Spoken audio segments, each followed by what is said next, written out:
맥체인 성경 읽기 신명기 6장, 시편 89편, 이사야 34장, 요한계시록 4장. 첫 번째, 신명기 6장, 마음을 다한 사랑의 계명. 본문 이해에 도움이 되는 배경과 맥락을 소개합니다. 신명기 6장은 유대 전통에서 가장 중심적인 신앙 고백인 쉐마를 담고 있는 장으로 하나님의 율법을 중심으로 한 전인격적 사랑의 명령이 강조됩니다. 이스라엘아 들으라, 우리 하나님 여호와는 오직 유일한 여호와시니 라는 선언은 유일신 신앙의 핵심이자 모든 계명의 기초입니다. 모세는 이 계명을 마음에 새기고 자녀에게 부지런히 가르치며 집에 앉아 있을 때나 길을 갈 때나 늘 말하고 묵상할 것을 명령합니다. 이어지는 문맥에서는 약속의 땅에 들어가 풍요를 누릴 때 하나님을 잊지 말 것, 하나님을 경외하고 섬기며 시험하지 말 것, 자녀에게 하나님의 구속 역사를 설명할 준비를 하라는 교훈이 이어집니다. 이는 단순한 개인적 신앙이 아닌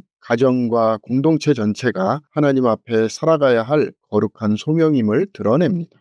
본문의 중요 구절을 소개합니다. 신명기 6장 4절 5절. 이스라엘아 들으라, 우리 하나님 여호와는 오직 유일한 여호와시니 너는 마음을 다하고 뜻을 다하고 힘을 다하여 내 하나님 여호와를 사랑하라. 본문을 적용하는 데 도움이 되는 가이드라인입니다. 오늘날 우리는 하나님을 향한 사랑이 감정이나 형식에 머무르지 않고 삶의 전 영역을 통합하는 실천이어야 함을 기억해야 합니다. 교육, 가정, 직장, 일상에서 하나님의 말씀을 중심에 두고 살아가는 것이 진정한 경건의 시작입니다. 자녀 교육은 단지 지식의 전달이 아니라 신앙의 전수가 되어야 하며 우리가 받은 은혜의 이야기로 세대를 이어야 합니다. 신앙은 공동체적이고 세대 간에 계승되어야 할 언약의 여정입니다. 시편 89편, 하나님의 언약과 영원한 신실하심. 본문 이해에 도움이 되는 배경과 맥락을 소개합니다. 시편 89편은 에단이라는 시인이 기록한 마스길로서 다윗 언약에 대한 회고와 하나님의 신실하심을 노래합니다. 1절에서 18절은 하나님의 인자와 성실하심을 찬양하며 주의 인자하심을 영원히 노래하며는 선언으로 시작됩니다. 19절에서 37절에서는 하나님이 다윗과 그의 자손에게 맺으신 왕권의 언약을 상기시키며 내가 내 종 다윗을 찾아 나의 거룩한 기름을 그에게 부었도다 라는 언약적 확언이 반복됩니다. 그러나 38절부터는 상황이 급변하여 하나님께서 기름 부으신 자를 버리시고 진노하셨다는 탄식이 이어집니다. 시인은 현실 속에서 하나님의 언약과 현재의 고난 사이의 긴장을 느끼며 주여 어느 때까지니까 라고 부르짖습니다. 이 시는 신앙의 현실적 고뇌 속에서도 하나님의 언약은 변하지 않는다는 신뢰를 기초로 합니다.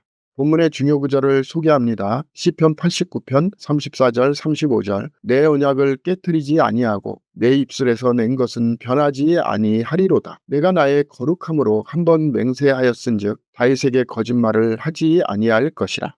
본문을 적용하는 데 도움이 되는 가이드라인입니다. 오늘날 우리는 하나님의 약속이 눈앞의 현실과 달라 보일지라도 그분의 언약은 신실하게 이루어진다는 진리를 붙잡아야 합니다. 신앙의 여정 속에서 때로 하나님의 얼굴이 감추어진 것처럼 느껴져도 그분은 언약에 신실하신 분이십니다. 우리는 눈에 보이는 결과가 아니라 하나님의 성품에 근거하여 신뢰하는 삶을 살아야 합니다. 하나님은 반드시 자신의 뜻대로 모든 것을 이루시는 전능자이십니다.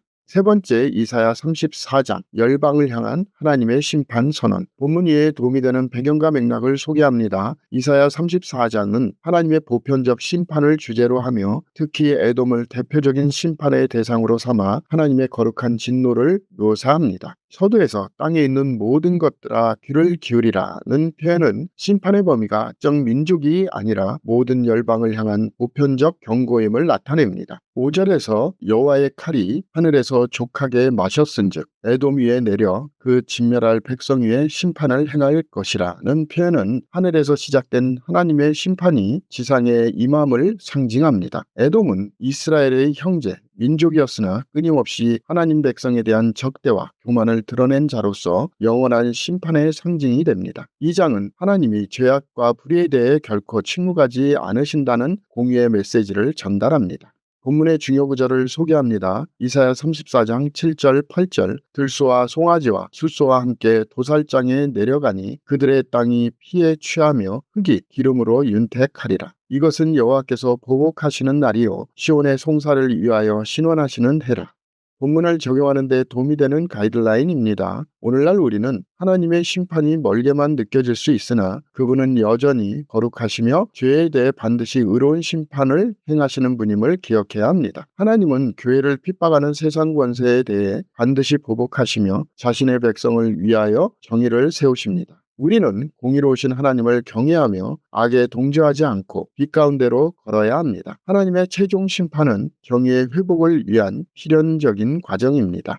오늘의 마지막 본문 요한계시록 4장 하늘 보좌에 계신 창조주 하나님. 본문 이해에 도움이 되는 배경과 맥락을 소개합니다. 요한계시록 4장은 요한이 하늘문을 통해 들림받아 하늘 보좌 앞의 환상을 보는 장면으로 본격적인 묵시의 중심부로 들어가는 전환점입니다. 2일 후에 내가 보니 라는 표현은 교회 시대 이후에 종말론적 사건들에 대한 서술이 시작됨을 암시합니다. 본문은 하늘 보좌 위에 앉으신 하나님, 24장로, 네 생물, 그리고 그들의 끊임없는 찬양으로 구성되며 창조주 하나님께 영광과 존귀가 돌려지는 광경이 펼쳐집니다. 우리 주 하나님이여 영광과 존귀와 권능을 받으시는 것이 합당하오니 라는 찬양은 하나님이 창조자이시며 주권자이심을 선언합니다. 이는 곧 역사의 시작과 끝, 구원의 중심에 하나님이 계시며 그분의 보좌가 모든 판단과 심판의 기준이 됨을 상징합니다. 본문의 중요 구절을 소개합니다. 계시록 4장 11절 우리 주 하나님이여 영광과 존귀와 권능을 받으시는 것이 합당하오니 주께서 만물을 지으신지라 만물이 주의 뜻대로 있었고